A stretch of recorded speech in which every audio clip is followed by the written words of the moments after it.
अस्सलाम वालेकुम स्टूडेंट्स। हमने पिछले लेक्चर में नॉर्मल डिस्ट्रीब्यूशन का फार्मूला देखा था बुक में से। आज मैं आपको उसकी एक्सप्लेनेशन दूंगी कि नॉर्मल डिस्ट्रीब्यूशन में ग्राफ कितना इंपॉर्टेंट होता है।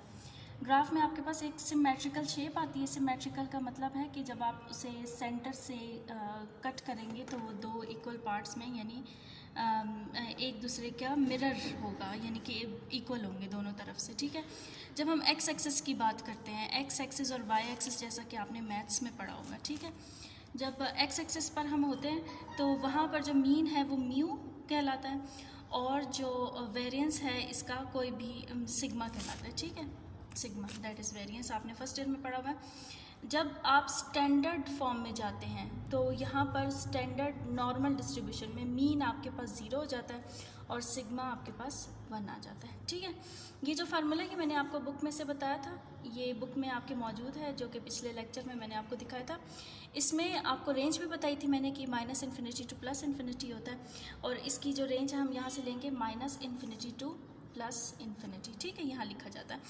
अभी इसका इन्फिनिटी का मतलब भी मैंने आपको बताया था कि इन्फिनिटी मतलब लातादार डेटा नॉर्मल डिस्ट्रीब्यूशन में आ सकता है। इसी नॉर्मल डिस्ट्रीब्यूशन की वजह से आज हर सब्जेक्ट में जब भी हम रिसर्च करते हैं तो हम स्टैटिस्टिक्स का इस्तेमाल करते हैं। ठीक है, व्हेन इट इज़ स्टैंडर्डाइज्ड, जब ये स्टैंडर्डाइज्ड कब होती है, जब हम z यानी आपके पास जो फार्मूले की ये पार्ट है फार्मूले का, इसको हम z के बराबर करते हैं, z is equal to x minus mu over sigma, जहाँ पर मीन आपके पास 0 और variance sigma is equal to 1 हो जाता है। ठीक है, तो इस सिचुएशन में हम इसको स्टैंडर्ड नॉर्मल डिस्ट्रीब्यूशन कहते हैं। ये आगे आपको प्रॉपर्टीज़ में भी मैं बताऊँगी। तो फिर जो नॉर्मल डिस्ट्रीब्यूशन है उसका फार्मूला बन जाता है सिग्मा, यहाँ पर 1 हो गया, शो करना ज़रूरी नहीं होता, जैसा कि आप मैथ्स में भी पढ़ते हैं, मैथ्स के स्टूडेंट समझ सकते हैं और बाकियों को भी पता होना चाहिए कि 1 जो है वो शो करना ज़रूरी नहीं होता। और यहाँ पर जो x minus mu over sigma है उसकी जगह हम z लिखेंगे, ये वाली फॉर्म की जगह z लिखेंगे और उसका जो स्क्वायर है वो दोबारा वहीं पर आ जाएगा और इसकी जो रेंज है वो सेम रहेगी, सिर्फ यहाँ पर z था, यहाँ पर x था। ठीक है, तो ये z में आके -∞ टू +∞ हो जाएगा। अब आगे हम प्रॉपर्टीज़ में पढ़ेंगे कि इसका जो मीन, मीडियन और मॉड होता है वो कोइंसाइड होता है।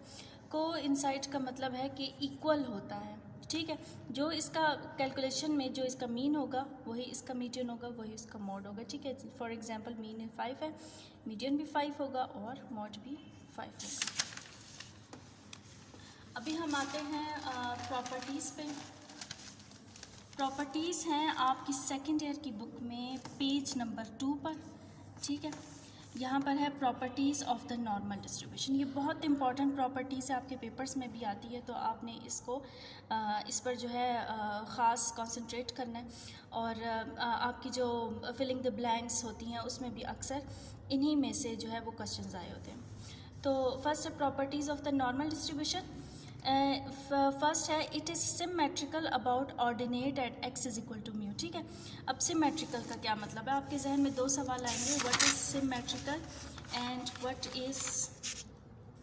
Is symmetrical and what is ordinate. ठीक है, सिमेट्रिकल का मतलब होता है, जैसे मैंने आपको पीछे बताया कि जब आप एक बेल शेप कर्व को सेंटर से काटेंगे तो ये 2 इक्वल पार्ट्स में डिवाइड हो जाएगा।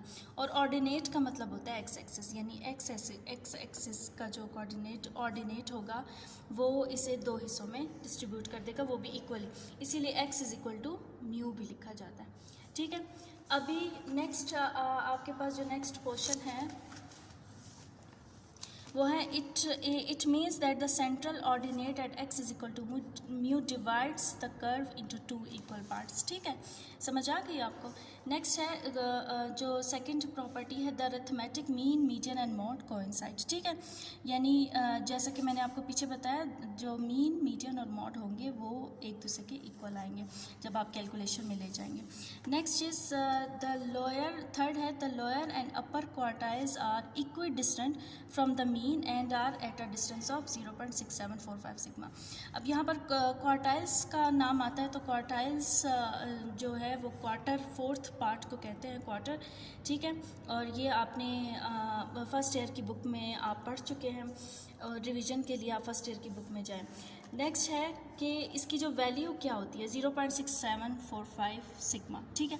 तो जब हम ग्राफ में देखते हैं तो जब ये जब भी म्यू होता है, जैसा कि मैंने आपको पीछे बताया, ये एक्स एक्सिस पर होता है, और जब ये ज़ीरो हो जाता है तो ये जेड एक्सिस पर होता है, ठीक है। म्यू पर हो या ज़ीरो पर हो, आपके पास जो लोअर एंड अपर क्वार्टाइल है, लोअर मतलब माइनस इन्फिनिटी में पोर्शन आएगा, और जो अपर क्वार्टाइल है वो प्लस इन्फिनिटी में आएगा। तो माइनस इन्फिनिटी में जो वैल्यू आएगी 0.6745 सिग्मा, और प्लस इन्फिनिटी में आएगी प्लस 0.6745 सिग्मा, ठीक है। ये म्यू के लोअर एंड अपर पार्ट्स कहलाते हैं। नेक्स्ट आपकी बुक में जो प्रॉपर्टी है that is mean deviation. Mean deviation भी आपने फर्स्ट ईयर में आप पढ़ चुके हैं, इज़ 0.7979 सिग्मा और 4/5 सिग्मा। ये आप कैलकुलेटर पर भी चेक कर सकते हैं, आपके पास यही आंसर आएगा, दैट इज़ अप्रॉक्सीमेटली, ठीक है। 4/5 सिग्मा। मीन डेविएशन आपके पास फार्मूला होता है x minus mean over n, जैसा कि आप पढ़ चुके हैं पहले भी फर्स्ट ईयर में, ठीक है। इसकी जो वैल्यू होगी वो 4/5 सिग्मा होगी। नेक्स्ट है 5th point, semi interquartile range और quartile deviation is equal to the probable error which is equal to 0.6745 sigma और 2/3 सिग्मा अप्रॉक्सीमेटली, ठीक है। सेमी इंटर क्वार्टाइल रेंज भी आपका फर्स्ट ईयर का टॉपिक था, तो इसीलिए आपको पता होना चाहिए इसका फार्मूला क्या है, और ये इसकी वैल्यू है जो नॉर्मल डिस्ट्रीब्यूशन में। ऐसी छोटी छोटी डेफिनेशंस आ जाती हैं पेपर्स में कि आप बताएं सेमी इंटर क्वार्टाइल रेंज का जो वैल्यू है वो क्या होती है, या फिलिंग द ब्लैंक्स में आ सकती है, ठीक है। पार्ट 6 है the ordinate is highest at the mean mu, ठीक है। ऑर्डिनेट हाईएस्ट होगा, जहाँ पर मीन होगा ना वहीं पर ऑर्डिनेट हाईएस्ट होगा, मतलब हाईएस्ट वैल्यू आपको इसी जगह पर मिलेगी जहाँ पर मीन होगा। Next is 7th, it has 2 points of inflection, the points where the curvature changes its direction. Curvature का क्या मतलब होता है और इन्फ्लेक्शन क्या होता है, ठीक है। कर्वेचर वो शेप है जहाँ से जो नॉर्मल कर्व है वो चेंज हो रही, कर्व अपनी चेंजिंग कर रहा, दीज आर द कर्वेचर्स, ठीक है। एक यहाँ से कर्व चेंज हो रहा है, फिर एक यहाँ से कर्व चेंज हो रहा है, ठीक है। तो these are called the point of inflection, points of inflection, ठीक है। which lie at a distance of 1 sigma above the mean and 1 sigma below the mean. sigma यानी वेरियंस, वेरिएशन चेंज हो रही है मीन के बिलो एंड मीन के above, variation changes को कहा जाता है पॉइंट्स ऑफ इन्फ्लेक्शन। बहुत इंपॉर्टेंट पॉइंट था ये। नेक्स्ट है 8, the curve is asymptotic to the base line, it means that it continues to approach but never reaches the base line, ठीक है। अब एसिम्प्टोटिक का क्या मतलब है, एसिम्प्टोटिक, एसिम्प्टोटिक का मतलब है कि जो कर्व होगा ना वो इसकी बेस लाइन को नहीं छुएगा, ऊपर से होता हुआ दूसरी लाइन पर भी टच नहीं होगा, मतलब दोनों कर्व जो कॉर्नर्स हैं इसके वो बेस लाइन से थोड़ा ऊपर रहेंगे, ठीक है। नेक्स्ट है in normal curve if nth moment is odd, moments आप फर्स्ट ईयर में पढ़ चुके हैं, the value of this odd moments will always be zero, ठीक है। जो ऑड मोमेंट्स होंगे वो आपके पास ज़ीरो होंगे, और जो इवन मोमेंट्स होंगे वो आपके पास नॉन ज़ीरो होंगे। इसका ये मतलब है। नेक्स्ट है this is because the normal curve is symmetrical होता है, मतलब दोनों तरफ से बराबर होता है। And for symmetrical distribution sum of the positive deviations from mu will always be equal to the sum of the negative deviations. जो आपके पास पॉजिटिव डेविएशंस होंगे और नेगेटिव डेविएशंस होंगे वो एक दूसरे को कैंसिल कर देंगे, जिसकी वजह से आपके पास सारे ऑड मोमेंट्स ज़ीरो आते हैं। If nth moment is even we have the relation, यानी जब इवन होंगे आपके पास कोई ना कोई आंसर ज़रूर आएगा, तो उसका फार्मूला ये है, ठीक है। इसी तरह μ2 जो मोमेंट्स हैं, μ2 इज़ इक्वल टू सिग्मा 2, μ4 होगा आपके पास 3 ऑफ सिग्मा 4, बीटा 1 होगा μ3 square over μ2 cube is equal to gamma 1 square is equal to 0। अब गामा 1 क्या होता है और बीटा 1 क्या होता है, ये आपके पास स्कीवनेस होगा, और जो गामा 2 होगा वो आपके पास कर्टोसिस होगा, ठीक है। The normal distribution is also called mesokurtic, ये आपको पता होना चाहिए। मेसोकार्टिक जो है वो आपने फर्स्ट ईयर की बुक में पढ़ा था। 10th पॉइंट है the total area under the normal curve is unity. How, ये जो आपने सेंटर को जो है वो डिस्ट्रीब्यूट किया था इक्वल पार्ट्स में, उसका एक पार्ट 0.5 और दूसरा पार्ट 0.5 होता है। तो जब 0.5 प्लस 0.5 आता है दैट इज इक्वल टू 1। ठीक है।